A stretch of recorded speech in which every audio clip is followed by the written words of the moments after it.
And there is a bombshell report out from the New York Times over the weekend about David Weiss, the now special counsel prosecuting Hunter Biden, and what he wanted to do and then what he did do. Ellie, let me read this relevant graph for people. Earlier this year, the Times found Mr. Weiss appeared willing to forgo any prosecution of Mr. Biden at all, talking about Hunter Biden, and his office came close to agreeing to the end of an investigation without requiring a guilty plea on any charges.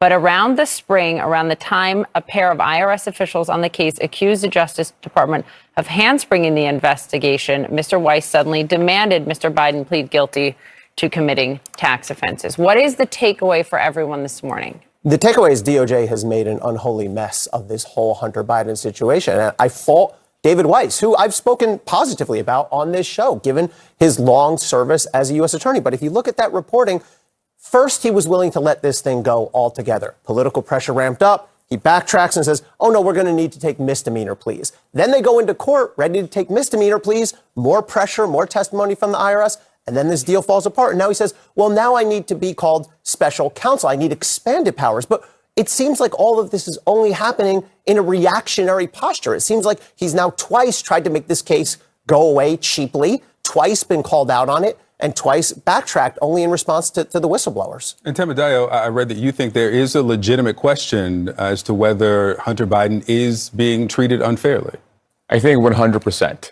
I mean, I think what we're seeing is that Hunter Biden appears to be getting a harsher result because of his proximity to President Biden. Yeah. And frankly, that's unfair, right? This entire process should always be about equal treatment for equally situated people. And here, Hunter Biden more and more appears that if his last name were Smith, he would be out of this mess already. But because it's Biden, it's going deeper and deeper. And that's a problem. This investigation is 5 years old, right? What else does the now special counsel think he's going to learn that he didn't get over the first 5? It's a great question. It goes to really one of the issues that the whistleblowers have raised. They have claimed that there were certain investigative avenues that were cut off, that were prematurely stopped. No, you can't go down that road. Normally, as a prosecutor, you're supposed to be able to investigate whatever you need. What have they been doing for 5 years? I can't even begin to answer. I mean, Hunter Biden, look, we learned during that brief court appearance that he had failed to pay over $1 million in taxes owed. To get a misdemeanor when you owe $1 million in taxes, yes, he paid later.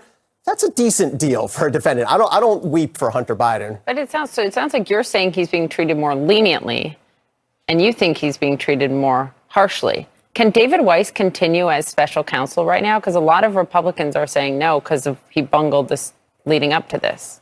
You know, I'll leave that question to the DOJ.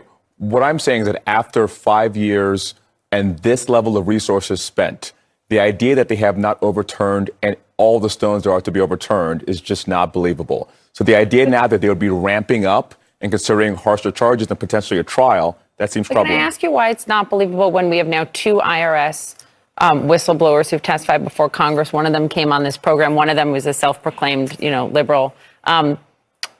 Say there are avenues that weren't even explored. So if you don't go down the avenue, you don't have a stone to turn over.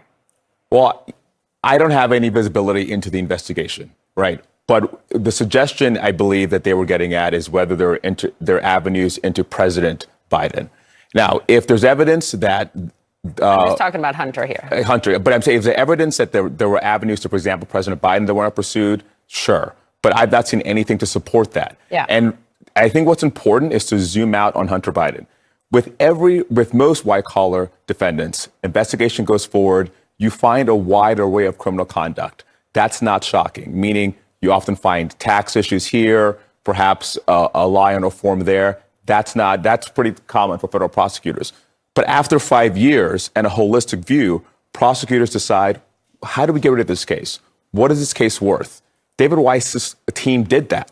They made a plea deal, they made it harsher, and now they're taking that away, which suggests they're being influenced by something external and not by the facts and the law. And I think all of this raises the question of why is he being made special counsel now? Why 2 weeks ago, 5+ years in? I think you're exactly right, though, in your take on the investigation. And it's one of the really perplexing questions that have raised here. David Weiss, Merrick Garland are going to have to explain this at some point because they have just been all over the map on this. They're not doing DOJ any favors. Frankly, they're not doing Hunter Biden any favors. They're not even doing the whistleblower any favors. You need to, sometimes at DOJ, we were just talking about this, you just need to pick the right course of action and stick with it, whatever the political winds may be. Pick a direction and go.